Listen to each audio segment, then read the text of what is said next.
G'day, everybody. Welcome to an interview with. I'm your host, David Applegate, author of the book The Boyhood of Cade, book one of the Empire of the Elves.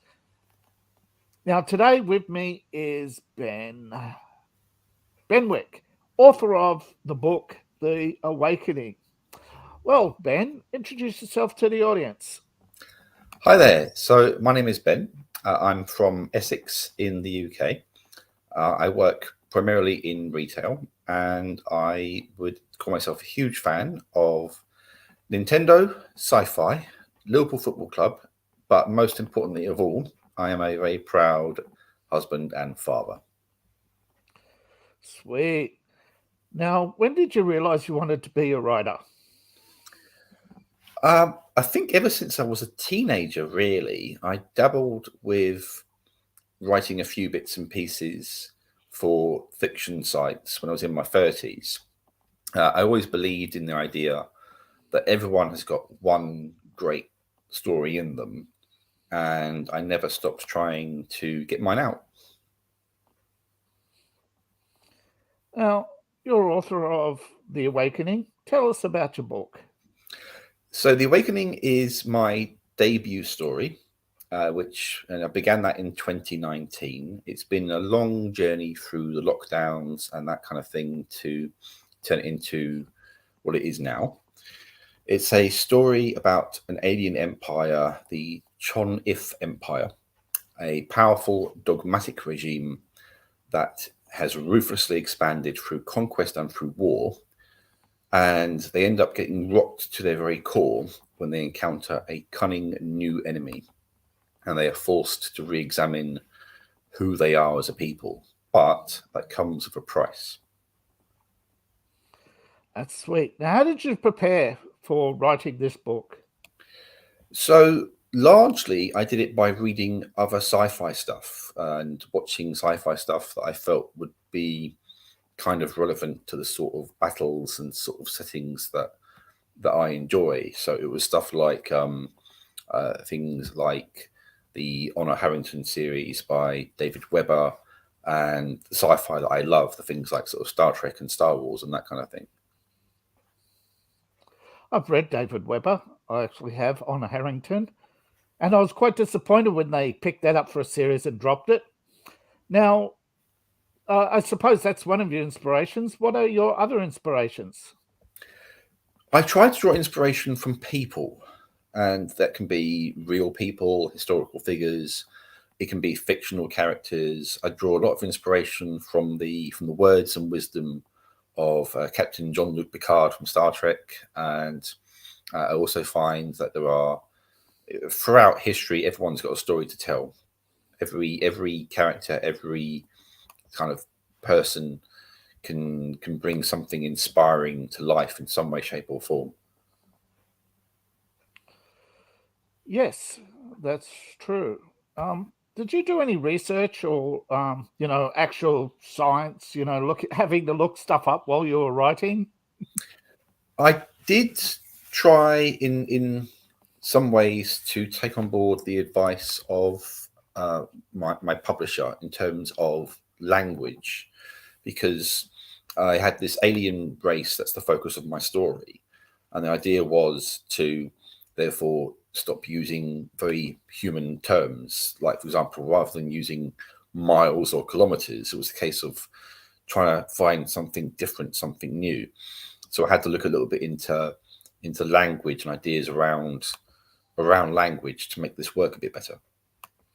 Yeah, a common trope in sci-fi is to use clicks or some innocuous form of measurement system like qubits. Yes. Yeah, there's a lot of research actually that goes into books, particularly with grammar, style, tropes. Did you have any particular sci-fi tropes in mind? Mostly in the form of semi-realistic battles and that kind of thing. It's not a hard sci-fi thing by any means. I'm not versed in that kind of thing at all. But I wanted it to feel more plausible than, say, some of the over-the-top stuff that you see in, say, Guardians of the Galaxy or in Star Wars. I wanted it to be a little bit more grounded. Yeah, as a writer, I did a lot of research of this. Now, Star Wars isn't science fiction; it is science fantasy, or what we call wizards in space. If you're not into tropes, wizards in space is common throughout anime. It wasn't very common in the West. A lot of people don't know Star Wars is a combination of the soft magic of Tolkien and the soft science of Flash Gordon, with the story of Kawasaki, which is why it's so easy to translate Star Wars to anime. As you can tell, I did a lot of research into tropes and stuff as I was writing. What advice would you give to new writers? I would say, first of all, write to make yourself happy. You are the first person that you need to please. And if you don't enjoy your own work, you can't expect anyone else to. I would also say, don't give up. I fulfilled my dream to publish in my 40s. I could have given up at any point before that, but I didn't. So that would be the main thing I would say. Don't give up. Yeah, I have 3 books out: The Boyhood of Cade, Power Gains, and Into the Elves Mound. And recently, a friend of mine came across somebody who was one of the people who bought the early release copy of the first edition of Into the Elves Mound in a random chat in VR of all places. So you never know. There are things such as the 6 degrees of separation. You never know who's friend of a friend. Dealing with, talking with, etc. Particularly when you're a new writer, you're always trying to pick up on other people's work. How did they, you mentioned battles, realistic battles. Myself, I've started looking more at the battles of World War I and World War II, the difference between them, tactics, and land warfare, the evolution of land warfare. Up to tanks, and now in the age of missiles, we're seeing the de-evolution of the tank from we saw tanks go to mainline battle to now artillery support. We've seen the rise and fall of air power thanks to the man-portable missile. So with sci-fi, there are just so many possibilities. But then when you go to science fantasy, which shouldn't be a subgenre because it is the mix of 2 genres, it should be its own. It's a mix of fantasy and science. You have almost infinite possibilities, but a lot of people don't get the power scaling, because when you're dealing with fantasy, you're dealing with creatures and events that are beyond human experience. So you have dragons. Most people have never encountered an elephant. And could you imagine something that's 10 times more powerful than an elephant? It would literally, or an alien who's naturally bigger, stronger, smarter than a human. And then you add to that element psionics or magic, and you have to really imagine that, people would just naturally would become stronger, faster, and smarter or perish, basically, that you would have people with levels where you have people who, as they, grow beyond the human experience. And I think that's where the differences between hard and soft science really meets. Hard science, human scaling; soft science, you have scaling of power, because in soft science fiction, you do have psionics, but really that is that's actually more the science fantasy realm. I'm not suggesting people go outside the genre all the time, but I think everybody should at least read science fiction, should at least once, read outside your genre at least once, expand your mind. A lot of science fantasy and science fiction, they often just seem to be, I'm going from point A to point B. They follow the Tolkien, the journey set out by Tolkien, and a hero's journey. Did you find that in a lot of your reading? Did you find that particularly David Webb, he goes beyond just the simple A to B, the subplots? Yeah, I mean, David Webber, particularly his earlier books, I think he created. Yeah. He didn't just do a story where you went, from point A to point B. He created a kind of living, breathing world. Yeah, the Universe. Mm. Yeah, and it the felt Universe. realistic. Yeah, it was meant to be a series 10 years ago, but when the MCU took off, whoever had the rights decided to shelve it, and I think that was a great disappointment. I think the Universe would have made great science fiction, a great Netflix special, even. I think it would be amazing because I think what the Universe did really well was it had human beings who felt like human beings, whereas some sci-fi, humanity doesn't feel like humanity anymore. No, they're androids following orders. They don't have any input or say. Whereas at least with, but I put that into my first book, actually, where the MC mostly doesn't have a say, and what it's like to just have to go with the flow. You just have to do it. You can't stop and think about it. You just go, yep. And I think that's the problem with a lot of people. They getting them to sell the idea that there is power scaling and necessity to power scaling, because you can imagine what it, particularly modern writers, I think, are missing that. Where, could you imagine what it's like to meet an entity you've never, something totally different before? And if you're not cool with it, if you're not down with it, if you just can't go with the flow, it would be just, and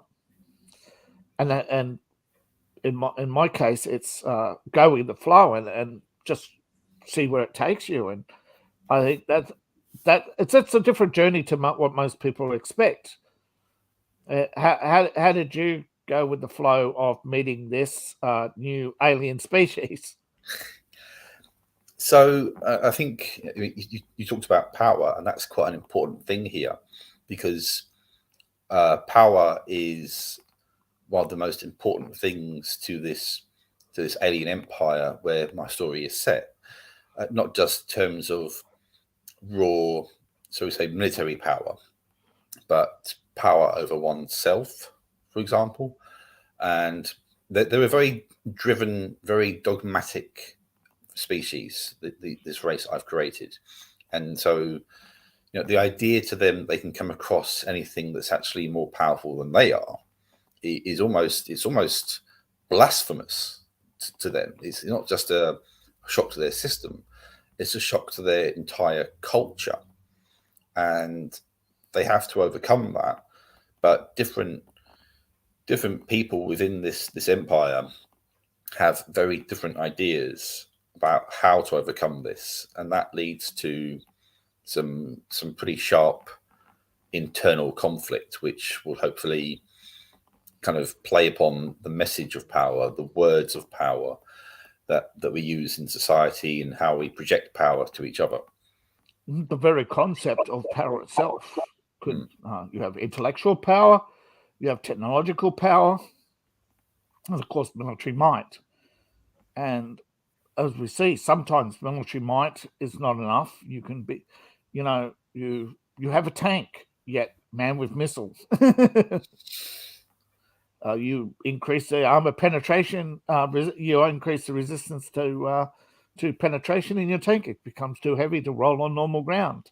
You start to, and your power becomes more and more limited. And over time, particularly in science fiction, the struggle is you eventually, if you make it progressive science fiction, that means you're always upping the power scale. If you go too far and you look at the journey behind you, there's no more threats. And This is why we have soft reboots in science fiction all the time.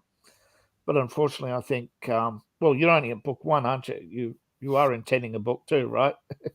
Yes, absolutely. Yes. Are you undertaking any preparations to do that, or you have a plan? So I have my original, if you like, kind of notes and versions of the original story, which has like a so The Awakening is kind of was always a part 1, although it's between the original draft and what it is now, it's certainly changed quite a bit. But parts 2 and intended part 3 tend to be looking at how this alien empire catches up to their new enemy, and what they're doing to prepare themselves for their revenge, as it were. I can't go into that too much without giving away too many spoilers for the first one. No. But throw out the bait. Yeah, exactly. But I've got my original, if you like, sort of version of the original story, which was one big story as opposed to 3 separate stories. And within that, I've taken from that sort of plot points, characters, locations that I can then kind of weave back into this new official version of the story, and then it will get kind of, no doubt, sort of edited and examined to make sure it's cohesive. I want it to be as cohesive with the first book as possible, and then put it out there. Absolutely. But a lot of people do not understand writing. It is actually a very stressful process. You are tasking your mind and at times having conversations with yourself. And that in itself is, for most people, that itself becomes a stress mechanism or a stress relieving mechanism. How do you cope with the stress?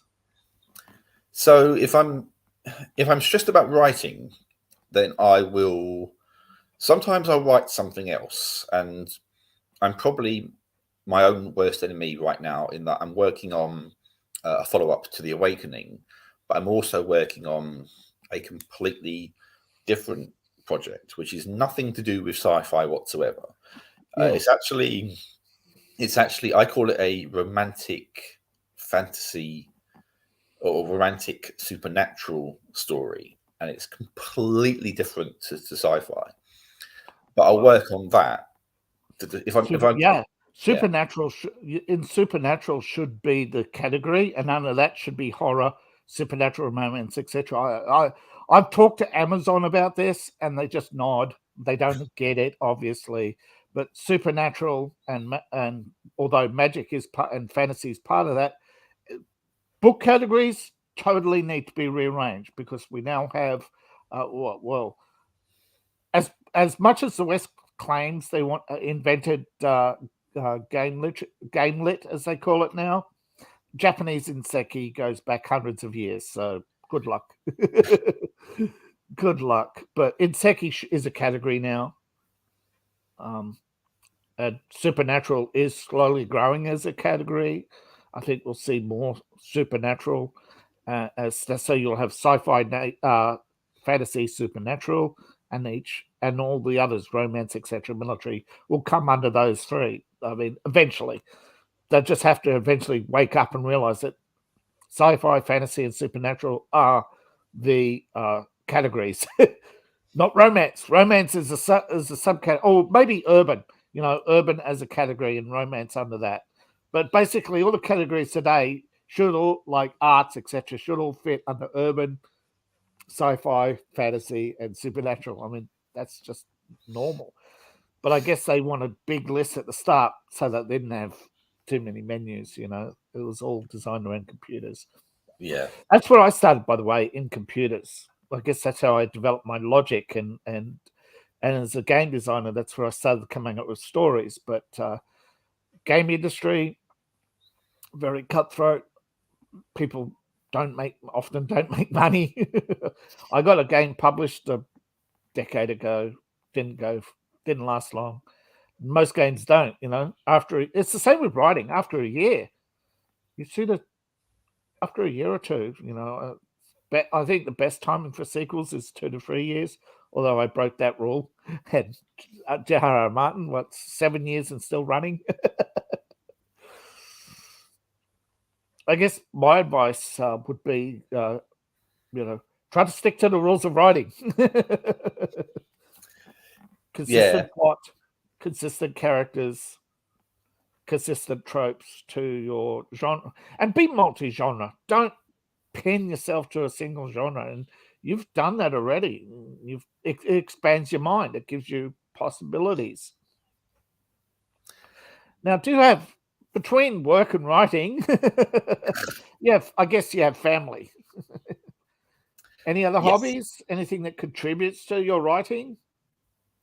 I don't know if it contributes to my writing, but I enjoy video games, as it so happens, and I enjoy computer games as well. So if I'm not looking to write, I'll perhaps play whatever it might be. I'm a self-confessed Nintendo fanboy. I'll say that very proudly, very happily. I grew up with the Mario games and the Zelda games, and I think the Zelda games in particular. Do you remember Zephyllon? Sorry? Zephyllon? I don't know Zephyllon, I have to say. But Legend of Zelda was my go-to thing as a kid. I loved it. It was an obscure game. I don't know if it's listed or not.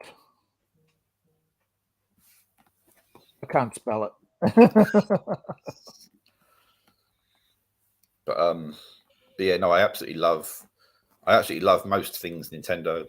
And if I'm post-apocalyptic game, Robot World. It was on Nintendo, I think. So I had Nintendo, I've had Atari, I've had Commodore. My friend, I used to go to my friend's place to play his Amiga. Oh wow! I've had lots of PC games, Command and Conquer. Actually, that gave me a lot of ideas. Command and Conquer, that really did. It was really. You ever heard of the older games, Doom, Command and Conquer? I'm aware of them. I've not played them. I tended to play a lot of Master of Orion, and that did inspire, in some ways, some of the ideas and thoughts around some of the sci-fi stuff I've done. Quickly looking up Master of Orion because I have heard of it. Yeah, it's definitely 4X is definitely good sci-fi material for writers. Give you the whole idea of 4X. You know, you explore, you expand your empire. And of course, you eventually have to exterminate. Yeah. But the explore part sometimes is the bulk of your story. The expand sometimes can grind the story, but it's a necessary part. I think a lot of people don't understand with sci-fi. It's just like fantasy. A lot of world building. It's a journey of concepts. And I think a lot of people, they just, gives anybody sci-fi a chance. I mean, I'm saying this as a writer because I know it's the genre with the most books, but the least sales. As most expect, despite the fact they look at but yeah, romance takes up 80% of the sales. That's very disheartening, I think, to most. But I tell people, like we mentioned before the show, don't give up. Don't give up, I think. I think that's the key message is definitely just to keep going. And I think it doesn't matter what you write, as long as you're writing something that you're enjoying writing. I think that will show when you put the book out there. If you've enjoyed writing it, then I think that comes through in what you've written, and regardless of genre, people will like it. Exactly. I think when it comes to selecting books, not the cover, not the front cover I meant, and not the genre, but the hook. If you like the hook, flip through the book, pick a few chapters, read the first couple of lines, get the general idea of the story, then buy the book. I think judging a book by its cover is a mistake. Especially a lot of new writers, they don't have professional marketers, they don't have professional cover designers, they don't have professional editors, they don't have ghostwriters. They don't have basically a team of 20 people lifting them up. Because I think that is where the top, 100, 1,000, you see a drop off after the top 10. But I think after the top 1,000, you really see that's where I think that period shines, between somebody's raw first book and their masterpiece, which may be book one, but for most it's not. But I'm not saying the first books of any author aren't worth reading. But I don't like this idea, although sometimes we all fall into it, of picking a favorite author. Yeah. But I'd like to thank you for accepting my offer. As I said to most people, this is free. I'm not charging people. I'm not soliciting mandatory donations on the side. I do have, I do ask people to like, share, subscribe. YouTubers, you hit the notification bell, or you miss that. You don't get the notifications unless you do it. Why have the bell when we all know you don't get notifications unless you hit it? But myself, I have my Linktree, Patreon accounts, buy me a coffee and that, and social media links. I am working on some coffee mugs. I've been asked to put some of my sayings into coffee mugs. I do coffee and gaming on the Men's Room and other channel, and I've been on some other channels. But as for Ben, his book is in the description below. Link to his book is in the description below. Again, I didn't twist his arm or anything. I'm grateful to have met you, and thanks for coming. Thank you for having me. It's been a great privilege. Thank you. Okay, any last words before I end the broadcast? Just please buy my book. I love it. That's because, I do that. I do that myself on almost every broadcast I've been on. Yep. Thank you for coming, and thank you all for watching. Bye now.